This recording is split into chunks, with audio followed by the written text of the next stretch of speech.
If you love intense HFY stories where humanity turns fear into strength, hit like and subscribe so you never miss the next battle. Your support helps this channel bring you more powerful sci-fi stories full of emotion, strategy, and unforgettable human moments. Commander Rowan Cade decided within 12 minutes of arriving at Orlith Spire that alien palaces were designed by people who hated straight answers.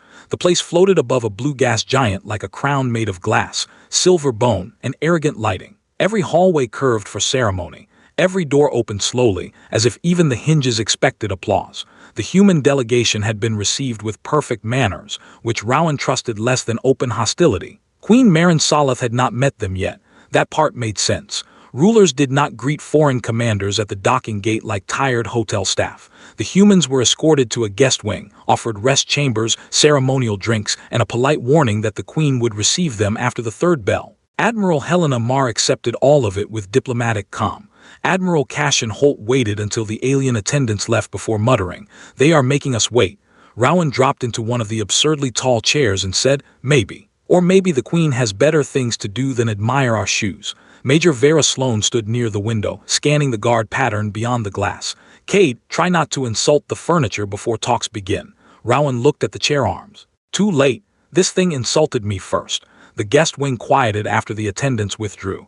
Marr began reviewing the next day's agenda. Holt paced because men like him believed sitting still was a form of surrender. Sloan checked the room for listening devices and found 3 obvious ones, which meant there were probably 6 better ones. Rowan did not help. He stood by the open side corridor and watched the palace breathe. That was how he thought of large buildings under pressure. Ships breathed through vents and engines. Fortresses breathed through patrols and locks. Palaces breathed through servants. This one was breathing wrong. A service lift at the far end of the hall closed before any worker stepped out.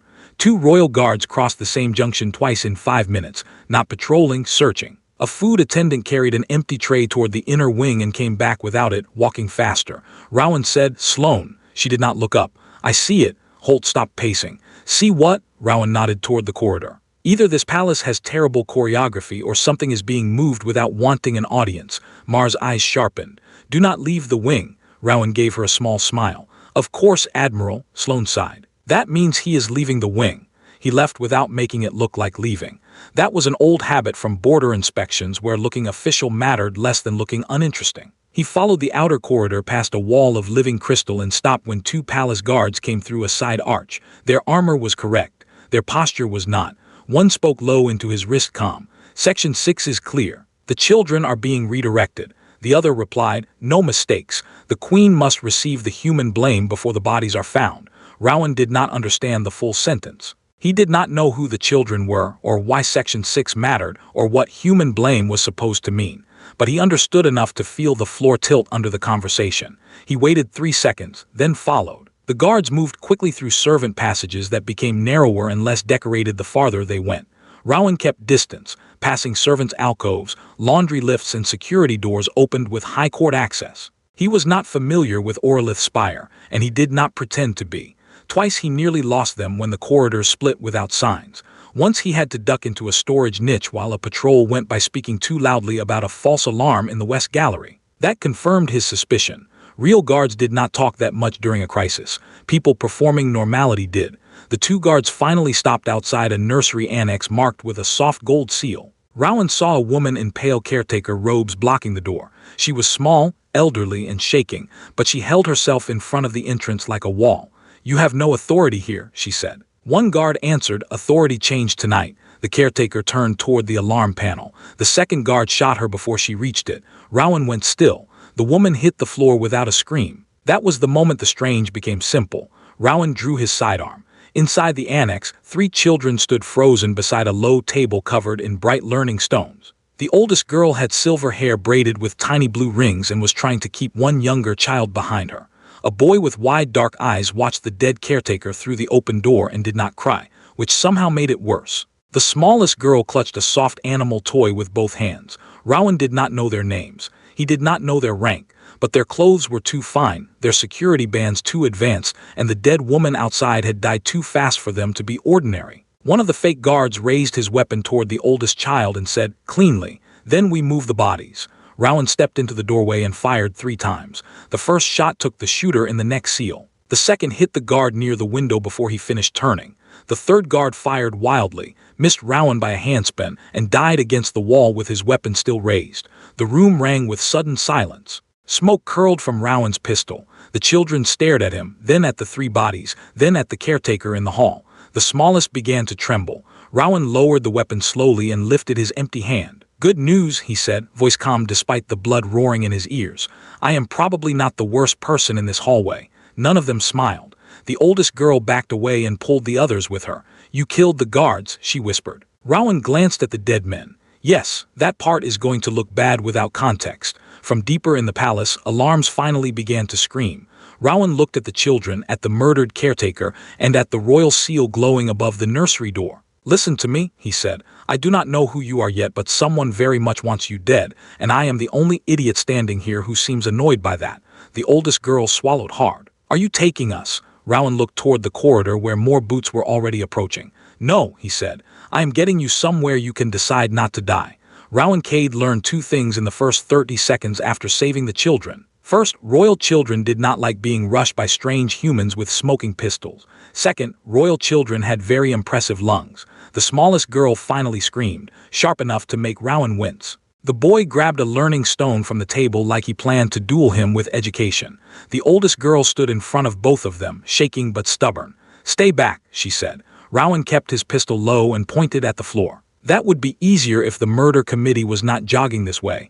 Her eyes flicked to the bodies. "Those were palace guards." "No," Rowan said. "Those were palace-colored problems." The boy's voice came small but steady. "You shot them." "Yes. I tend to do that when people aim weapons at children." He listened to the boots in the corridor. 2 pairs, maybe more behind them. Names would help. The oldest lifted her chin. "Princess Leora," she pointed without looking back. "Prince Sale, Princess Miri." Rowan went still for half a breath. "Of course," he muttered, because rescuing random noble children would have been too simple. He moved them out through the rear service door because the front corridor already smelled like more trouble. Leora resisted until Sale touched her sleeve and whispered, "He knows the side door." Rowan glanced back. "I know doors, it's a gift." Miri clutched her toy so tightly the fabric twisted. "Where is Nurse Aliera?" Rowan's face softened despite himself. "She helped you by not moving." Leora understood enough to hate him for saying it that way. "You're lying." "No," Rowan said. "I'm making the truth smaller because we have to run." That did not comfort them, but it moved them. The passage beyond the nursery was narrow and lined with pearl-colored pipes that hummed with palace air. Rowan had no map, only instinct, direction, and the simple rule that assassins usually ran toward power while servants ran toward usefulness. He chose useful. Down one level across a laundry bridge past a row of steam tanks. Behind them, a voice shouted in the nursery. "The heirs are gone." Another replied, "Find the human. Leave enough evidence." That sentence made the rest of the night click one piece closer together. Rowan still did not know the whole shape, but he knew the frame now. Kill heirs, blame humans, break talks, maybe start war. Elegant if one ignored the dead children part, which Rowan personally found difficult to ignore. Leora heard the voices too. They said human. Rowan answered, "Yes, very rude of them. I usually prefer being blamed after breakfast." Sale stared at him. "Are you making jokes?" "Only because screaming would waste air."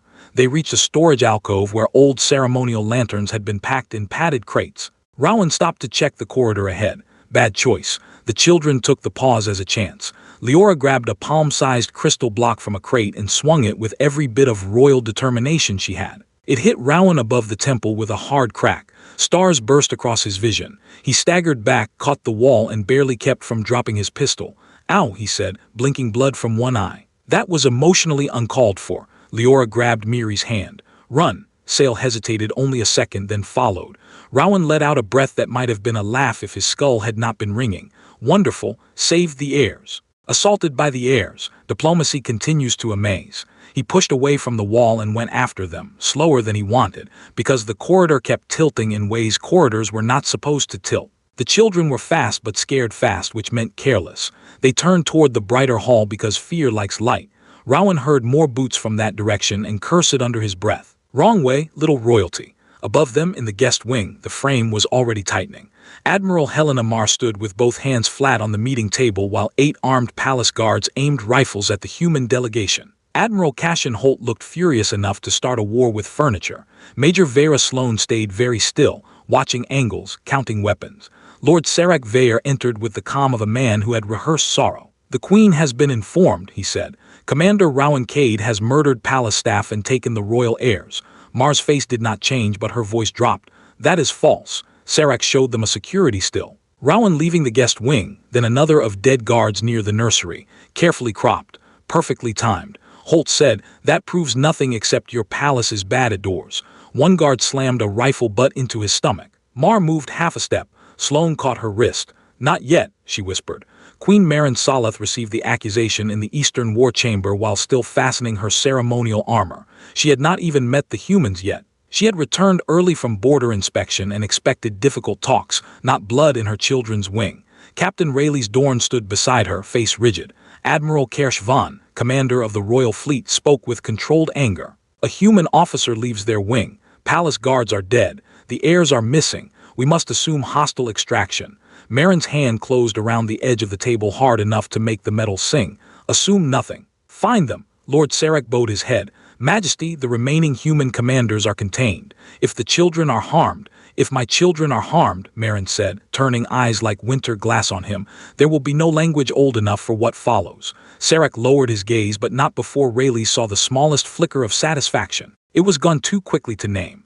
But soldiers survived by noticing what courtiers thought invisible. Below, Leora, Sale, and Miri ran straight into salvation that was not salvation at all. 3 palace guards appeared at the end of the bright hall. Their armor gleamed correct. Their voices were soft. "Highnesses," the front guard said, kneeling, "you are safe. Come with us. Your mother sent us." Miri sobbed with relief and stepped forward. Leora held her back. Sale stared at the guard's shoulder crest. Rowan arrived at the corner just in time to see the smallest wrong detail. The guard called Leora Highness, not First Tide, the formal emergency title he had heard whispered by the murdered caretaker before she died. The guard smiled too gently and opened his arms. "Quickly now, the human is dangerous." Rowan wiped blood from his brow, raised his pistol, and said from the shadows, "To be fair, tonight that part is mostly true."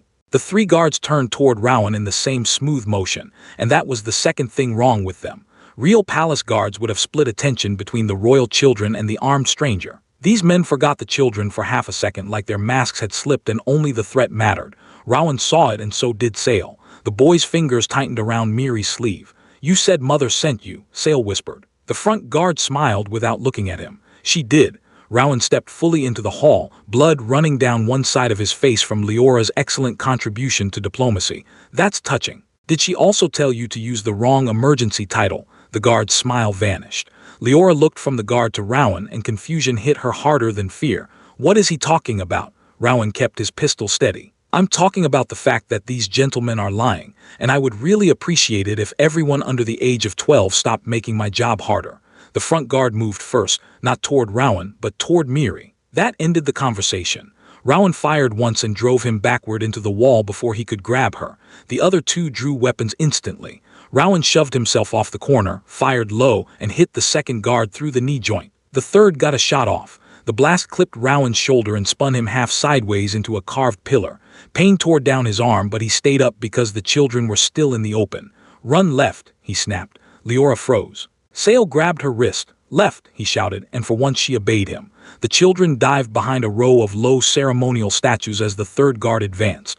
Rowan threw his empty sidearm at the man's visor, used the half-second of flinch to close distance, and slammed him throat first into the pillar. The guard dropped his rifle. Rowan caught it before it hit the floor. "See," he gasped. "Teamwork, terrible circumstances but promising growth." Then the real team arrived. 2 more soldiers came from the far arch, and behind them walked a taller man in darker armor with a split gold mark across his chest. Strike Captain Malric Thane. Rowan did not know his name yet, but he knew command presence when it entered a room. Thane looked at the dead and wounded guards, then at Rowan, then at the children hiding behind the statues. "You have been inconvenient," he said. Rowan adjusted his grip on the stolen rifle and felt blood slide under his collar. "I've been called worse during breakfast." Thane tilted his head. "You do not understand what you are interrupting," Rowan said. "People keep saying that tonight, and somehow it keeps meaning child murder." Thane's expression did not move. "The Queen's reign ends if her bloodline becomes a human crime. That is history. You are only noise inside it." Rowan nodded slowly. "That sounded rehearsed. Did you practice in a mirror, or does treason come with speeches?"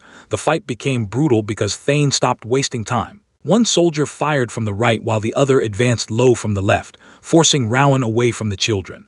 Rowan shot the left attacker twice but took a hard strike to the ribs from the right before he could reset.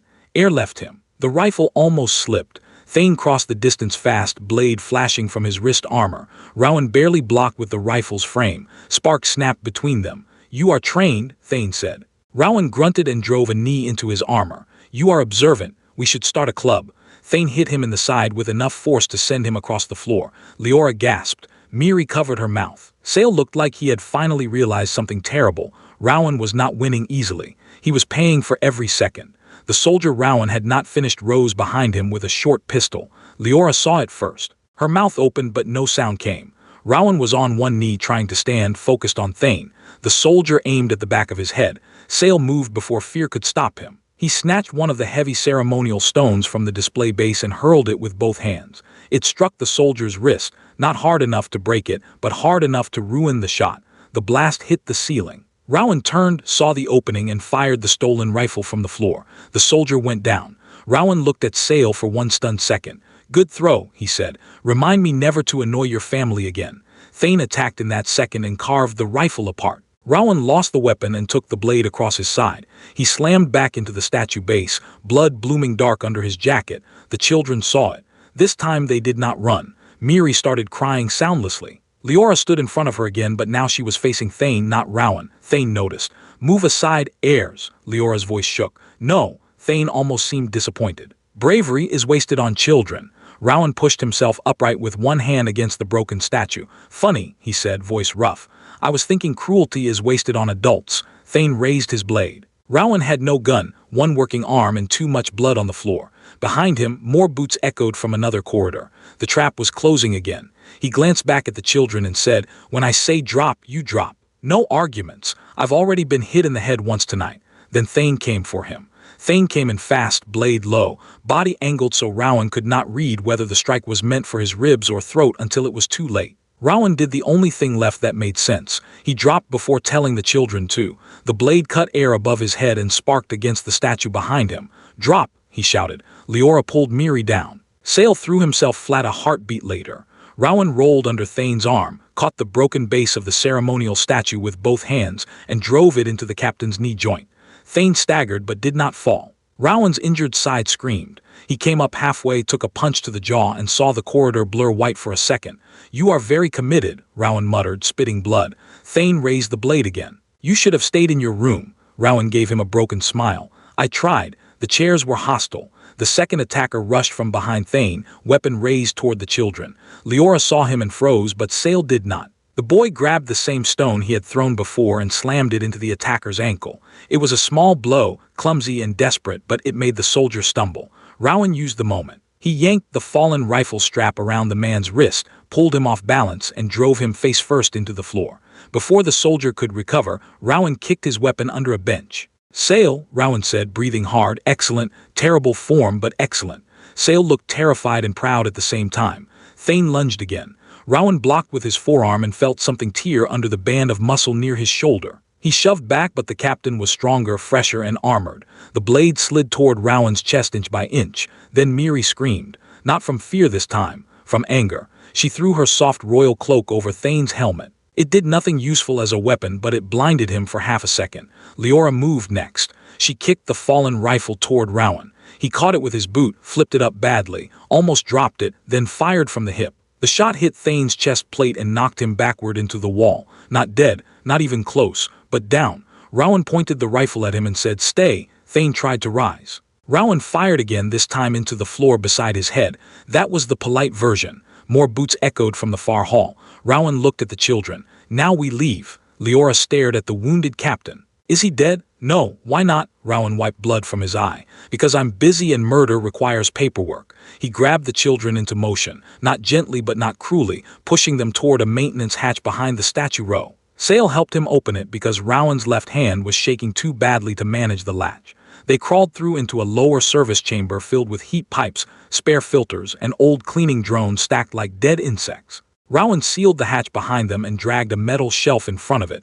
Only then did his legs fail. He slid down the wall and left a dark smear behind him. For a moment, the children simply stared. The strange human who had killed guards in front of them chased them, bled for them, joked at the worst possible moments, and kept getting back up was now on the floor, breathing through his teeth. Miri moved first. She took off her sash and pressed it against the wound in his side with both hands. Rowan flinched. Ow, good instinct. Horrible technique. Miri's lip trembled. Do not die. I am trying very hard to avoid it. Leora knelt beside him, face pale but steady. You were not taking us. Rowan opened one eye. No, you were protecting us. That was the general theme, yes. Sale stood by the hatch listening. They will come again. Rowan nodded. Smart child. Deeply inconvenient but smart. He reached for the rifle, then stopped when his hand shook too much. Leora saw it and picked up the weapon. It was too large for her, almost absurd in her arms. Rowan said, do not point that at anything you are not emotionally prepared to destroy. She lowered it at once. Then what do I do?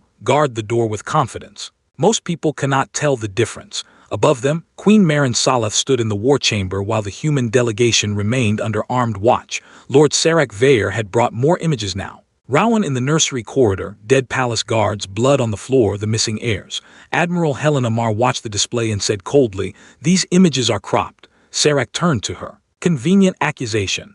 Admiral Cashin Holt, still holding one arm across his bruised stomach, said, so is treason. The guards raised weapons. Major Vera Sloane did not move, but her voice cut through the room. If Cade wanted royal children dead, they would be dead already. If he wanted leverage, he would have contacted us. He has done neither. That means he is either dead, trapped, or saving your palace from itself. Admiral Kershvan snarled, you expect us to trust a missing human commander? Mar answered, no. I expect you to ask why your own palace systems failed exactly when we arrived. Queen Maren turned slowly toward Sarak. Why did they fail? Sarak bowed. Human interference remains the most likely cause. Captain Rayleigh's Dorn, silent until now, stepped forward with a security slate. Majesty, one nursery caretaker was killed before any human reached the corridor. The timestamp has been altered. The chamber went still. Sarak's eyes flickered once. Maren saw it. Her voice became quiet enough to frighten everyone. Find my children, she said, and find Commander Cade alive if possible. Below in the service chamber, Rowan heard distant alarms shift tone and managed a weak smile. Good news, he whispered. The children leaned closer. What? Leora asked. Rowan shut his eyes for half a second. Someone upstairs finally started thinking. Rowan Cade woke because Miri slapped his cheek with the full panic of a royal child who had not been trained in medical care and had decided violence was close enough. Do not sleep, she whispered fiercely. Rowan opened one eye. That is usually my line. She pressed the sash harder against his side. Pain snapped through him and cleared some of the fog. Leora was still near the hatch with the rifle lowered safely but held like a sacred object she hated. Sale had climbed onto a storage crate and was peering through a narrow service slit into the corridor beyond. There are two coming, he said. Maybe three. They are checking doors. Rowan forced himself upright and almost blacked out. Wonderful. I was worried we were getting bored. Leora looked at him. Can you fight? Rowan glanced at the blood on his uniform, the shaking in his hand, and the rifle too far away to grab cleanly. I can be rude for a little longer. Sale slid down from the crate. That is not an answer. It is the only one I can currently afford. The attackers reached the chamber faster than Rowan hoped and slower than fear expected. They did not cut through the hatch at first. They listened. Professionals. Rowan liked that less. He motioned the children behind the filter stacks. Leora shook her head. He pointed harder. She obeyed, but badly because she stayed where she could still see him. The hatch creaked once under pressure. Then a voice outside said, Commander Cade, open the door and release the heirs. The Queen has ordered your death if they are harmed. Rowan looked at the children and whispered, that is a very specific lie. He raised his voice. If the Queen ordered that, tell her I want a second opinion. A pause. Then the hatch charge blew. The blast knocked the shelf inward and filled the chamber with white dust. Rowan fired through the smoke before he saw shapes, not to hit, but to make them stop trusting the doorway. One attacker fell back with a curse. Another rolled inside low. Leora screamed, but Sale grabbed her sleeve and pulled her down before the shot crossed the room. Rowan threw a cleaning drone at the nearest soldier's face. It bounced uselessly, but the soldier flinched anyway. That was sentimental, Rowan muttered, then lunged and drove his shoulder into the man's chest. It was a bad idea. His side opened again. He tasted blood. The soldier hammered him into the wall. Rowan hooked one foot behind the man's leg and dragged them both down. A second rebel got past him and moved toward the filter stacks. Miri froze. Leora lifted the rifle but could not aim it. Sale acted first. He slapped the emergency light control, plunging the chamber into flashing blue-dark pulses. The rebel turned toward the sudden light shift, and Leora swung the rifle like a club into his helmet. It did not knock him out, but it ruined his balance. Miri grabbed a heavy coolant gauge from the floor and hit his hand when he reached for her. The weapon fell. Rowan, fighting from the floor, saw the opening and kicked the dropped pistol towards Sale. "Do not touch the trigger," he barked. "Kick it under the vent." Sale did. The rebel cursed and lunged for the boy. Rowan dragged himself up and crashed into him from the side, both of them slamming into the filter housing. Something in Rowan's ribs shifted wrong. He nearly screamed. Instead he said, "I am becoming extremely tired of your palace hospitality." The third attacker entered then, and Rowan knew immediately this one was different. Not bigger, not louder, just more careful. He wore the split gold mark Rowan had seen on Thane's armor, a second command cell. The man aimed at Rowan's head, not the children. "Enough," he said. "You have served your purpose. Dead human. Dead heirs, simple story." Rowan leaned against the filter wall, barely standing. "You people keep explaining the plot. It's helpful but arrogant."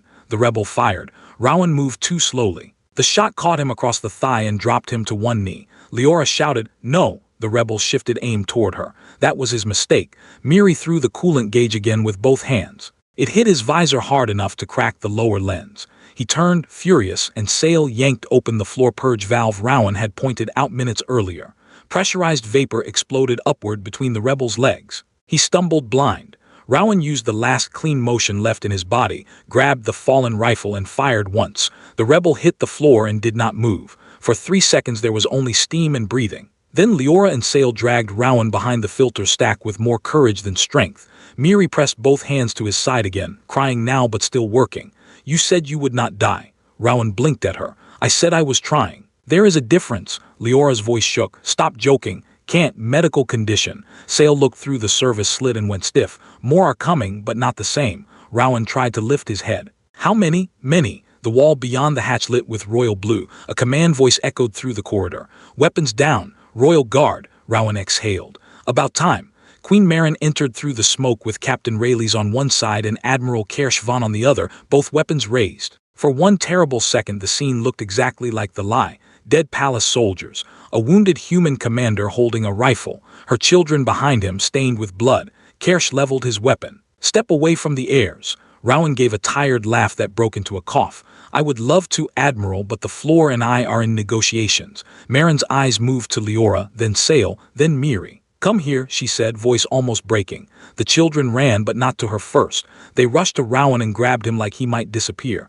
Leora turned toward her mother, crying now. "He saved us," she said. "We ran from him and he still came back." Maren lowered her weapon hand slowly. The room became silent around that truth. Queen Maren Saloth did not move for several seconds after Leora spoke. The smoke drifted between her and Rowan Cade, thin and gray, carrying the smell of burned wiring, blood and lies finally breaking apart. Her children clung to the wounded human as if he were the last wall left standing in the palace. That more than any report, more than any recording told her what had happened. Admiral Kershvan kept his weapon half raised, caught between duty and the impossible picture in front of him. Captain Rayleigh lowered his first. "Majesty," he said quietly, "the dead soldiers carry no active royal command tags. Their armor signatures were falsified." Maren's eyes stayed on Rowan. "Commander Cade," she said, and for the first time his name carried no accusation. Rowan tried to straighten, failed, and leaned harder against the filter housing. "Your Majesty," he said, voice thin with pain, "before anyone resumes threatening me, I would like to formally complain about your guest accommodations." Miri sobbed once and pressed her face against his sleeve. Sale held up the cracked rebel comm device with both hands. "They were not Mother's guards," he said quickly. "They called Leora wrong. They knew where we ran. This came from one of them." Rayleigh took the device, scanned it, and his expression darkened. "Private court channel," he said, "masked through domestic command." Kersh turned sharply. "Who has that access?" Rayleigh looked at the Queen. "Lord Serac Vayer." Maren's face changed then, not into rage, but into something colder and far more dangerous. "Seal the war chamber," she said. "No one leaves. Take Serac alive." Kersh bowed once and moved, shame already entering his posture. He had almost killed the man who saved the heirs because the lie had been built from facts arranged like blades. In the war chamber above, Lord Serac was still speaking when the royal guard turned their weapons toward him. "Majesty must act before the humans regroup," he was saying. "Delay only gives them time to hide the bodies." Admiral Helena Mar stood under guard beside Cassian Holt and Major Vera Sloane, her face controlled but her eyes sharp. When Rayleigh entered with the comm device in hand, Mar looked at Serac and said, "That looks uncomfortable." Holt, still bruised from earlier, gave a humorless smile. "I told you treason had posture." Sarek tried to step back. This is absurd. The human commander was found with the heirs. Rayleigh's activated the device. A recorded burst filled the chamber. Sarek's own rooted command mark appeared with orders to redirect nursery security, falsify guard records, and prepare human blame language before the bodies were found. The silence after it was absolute. Merrin entered at the far door with her children behind her and Rowan being half-carried by 2 medics because he had refused a stretcher until Leora threatened to order one. Sarek went pale. "Majesty, I can explain." Merrin looked at him as if he had become something beneath language. "You plan to murder my children and use their blood to start a war." Rowan, barely conscious, lifted one finger. "For the record, terrible plan. Very dramatic, poor execution." No one laughed, but Holt looked like he wanted to. Sarek was seized before he could reach the side door. 2 more conspirators were named within the hour. The coup collapsed not in a grand final battle, but in locked doors, opened archives, shaking testimonies, and servants finally brave enough to speak because the Queen herself was listening. The human delegation was released immediately. Admiral Marr came to Rowan in the medical wing, where he was being stitched, sealed, scanned, and argued with by 3 alien physicians at once. "You disobeyed orders," she said. Rowan opened one eye. "You told me not to leave the guest wing." "Yes. In my defense, the guest wing became boring before the treason did." Sloane folded her arms. "You also got hit in the head by a child." Leora, standing nearby, lifted her chin. "He looked dangerous." Rowan nodded weakly. "Fair assessment. Excellent aim." Sale said, "You saved us after that." "Yes," Rowan said. "I am emotionally generous and medically foolish." Later, when the physicians finally allowed the Queen near him without threatening everyone in the room, Merrin stood beside his bed with no guards between them. That was its own apology before she spoke. "I believed you might have taken them," she said. Rowan looked at her. "You had 3 missing heirs, dead guards, and a human commander wandering around your palace with a gun. I have been accused under cleaner evidence." Her jaw tightened. "That does not absolve me." "No," he said, "but it explains the first mistake. The second would have been not checking." Merrin looked toward the children who had refused to leave the recovery chamber. "They trust you." Rowan followed her gaze. "They also attacked me with decorative masonry. Their judgment is evolving." The formal court gathered the next day, not for celebration but for correction. Sarek was named traitor. The dead caretaker Nurse Alira was honored first. Rowan insisted on that before any title touched his name. Then Queen Merrin called him forward. He walked slowly, one side wrapped, one temple bandaged, refusing assistance until Miri took his hand and made refusal impossible. The court watched in stunned silence as the Queen removed the silver crest of the inner line from its ceremonial stand. "Rank failed my children," she said. "Protocol failed them. Suspicion nearly condemned the man who saved them. Commander Rowan Cade, human envoy and soldier, stood between my heirs and the death prepared for them. By my crown and blood I name him Shield of the Inner Line, honored protector of my house." Rowan stared at the crest. "Your Majesty, I am not qualified for royal childcare." Miri whispered. "You already did it," Sale added, badly but successfully. Leora took his other hand. "Stay anyway." Rowan looked at the Queen, then at the children and sighed. "Fine," he said, "but I want better chairs." For the first time since the attack, Queen Merrin smiled.